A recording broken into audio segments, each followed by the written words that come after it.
So actually, we were out with my family, and we were visiting another family member, an extended family member, and we went to this mall in southern Ontario. And at the time, my wife was pregnant, and we had our first with us.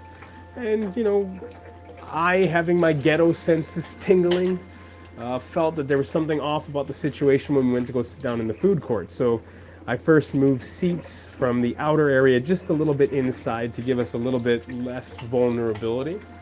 Again, my ghetto senses are tingling. My wife has an absolutely phenomenal sense of intuition when it comes to human beings, but but she doesn't have it much on the situational, and I definitely have the situational intuition. So, we're eating our meal, and I'm very observant for the most part, or at least that's what people tell me. And so I'm looking around, and I noticed that there was a older woman and an older man, probably grandparents of these two young girls.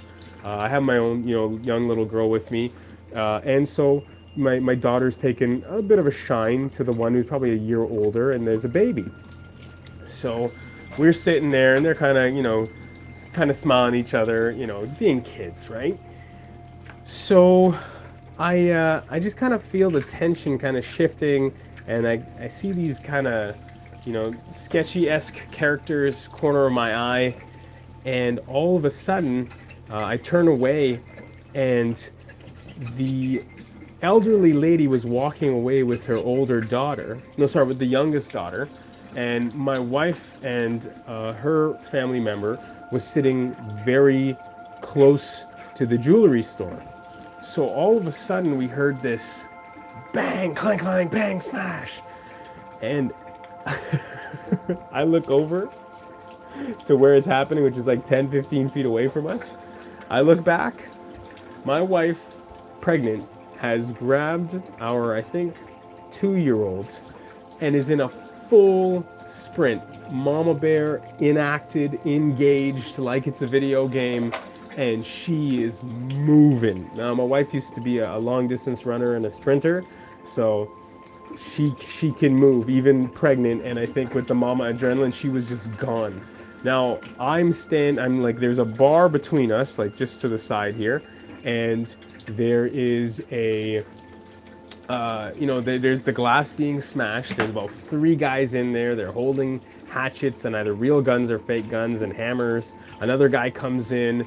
They're moving quickly, and I at this point I'm just like, okay, I'm here. I'm going to try and grab the stroller and start making my way out. I just see all these mothers and children just sprinting, running as fast as they can, pushing things over. I think people are obviously at this point afraid for their lives. Again, I grew up in a tougher neighborhood. I've seen this type of stuff before. I've seen guns. I've seen, people robbing each other. So it wasn't too alarming.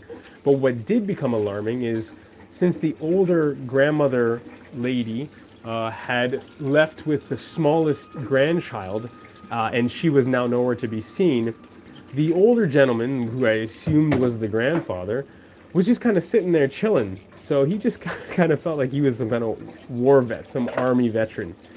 So I was kind of taken aback by that, and I was, in the moment as this is all the smash and grab is going. But then I noticed that the little girl was like starting to, like, because she's little, she's only about 3, so I just see her head bobbing around, and she starts moving towards the smash and grab situation. So maybe we're about 15 or 20 seconds into this situation. My wife's pretty much gone.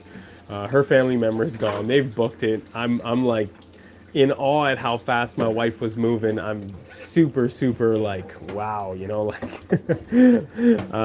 I guess you could, I don't know, I should say, yeah, I would say I was pretty charmed in that moment, if you get what I'm saying. I was just like, wow, my wife's hot. That was amazing that she pulled that off. And I see this girl, her head's bobbing up and down and moving around her grandfather, who's not flinched this whole time, who I assume is her grandfather. So my daddy bear instincts kick in. My wife's was to run and protect, and mine is to kind of stand my ground. Once again, there's about 20 seconds in, I looked, my wife is completely gone.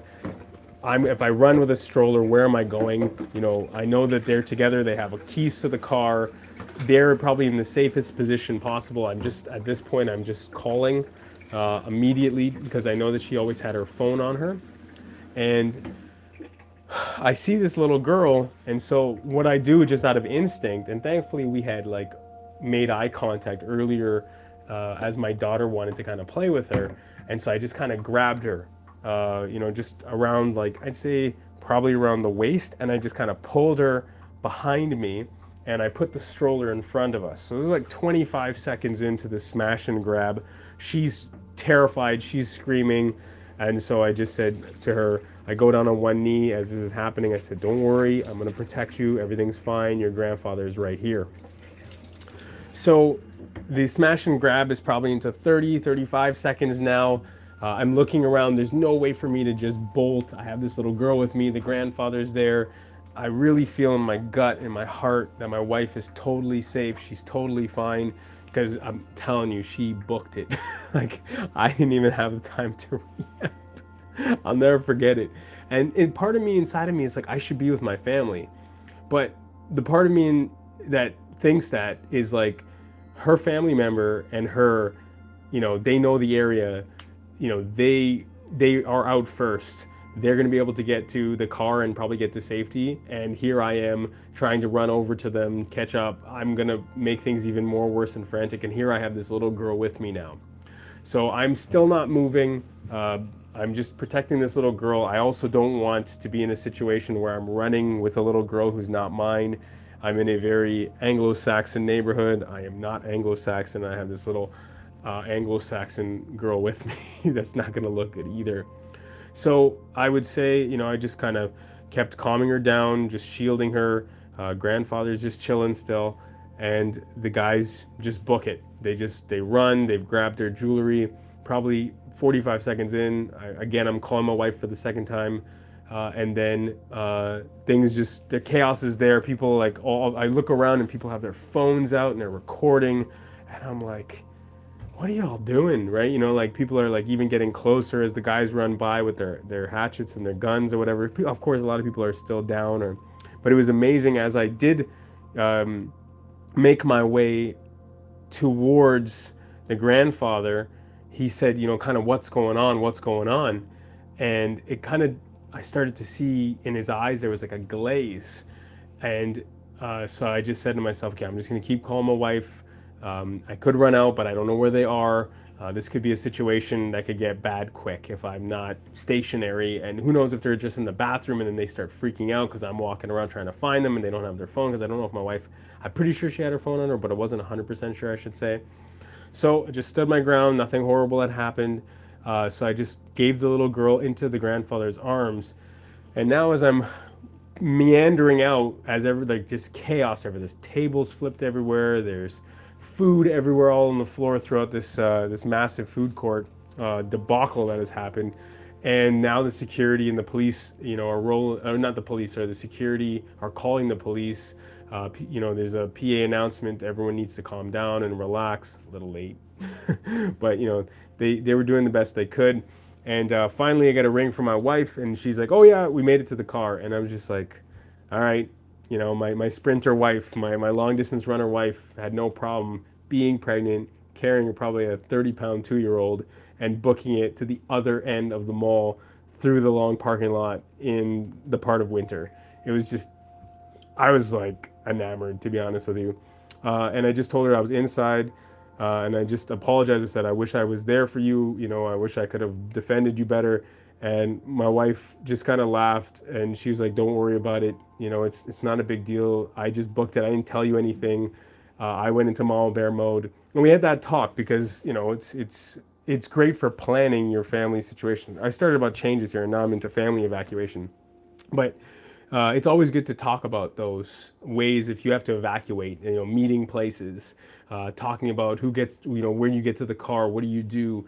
Who do you call first if your child goes missing, or say your child goes missing in this situation in the kerfuffle? What do they do? It's always good to have these types of conversations to help your family just to feel confident and safer in those moments, which I hope you don't have to experience. But this is the world we live in, and so it's always good to prepare.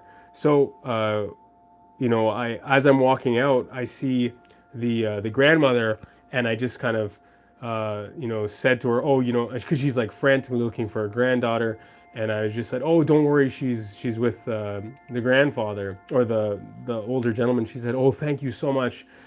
She's like, did she stay with him? I said, well, I just grabbed her and protected her behind the stroller. She's like, well, thank you. He's actually legally blind. And I was like, oh, okay, that's why he was doing nothing. Because part of me was judging him, and I'm like, how are you not protecting this person who clearly means so much to you? She's 3 years old. But yeah, he's blind and he's kind of deaf.